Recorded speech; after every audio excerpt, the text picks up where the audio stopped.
New sanctions against Iran. House Speaker Paul Ryan out with a statement just in the last maybe 8 minutes or so. Here's what he says, quote, Iran's latest ballistic missile test was a flagrant violation of UN Security Council resolutions.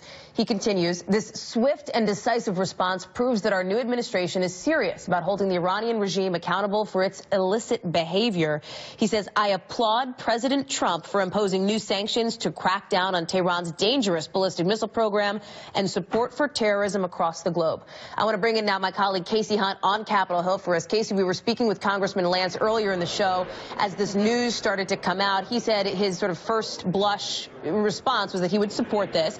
And it seems as though there is likely to be support on Capitol Hill from both Republicans and maybe even some Democrats about this. What are you hearing and what are your sources telling you?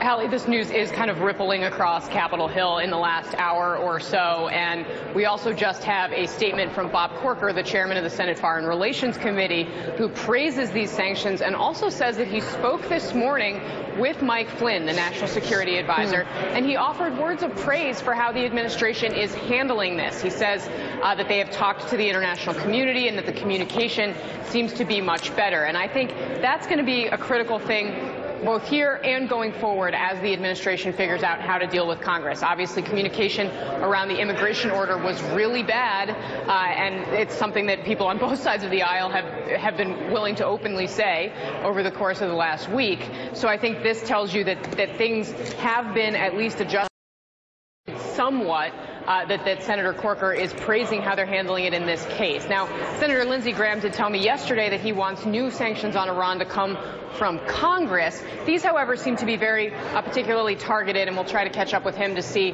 what he thinks here. But so far, I've heard nothing but words of support from Republicans.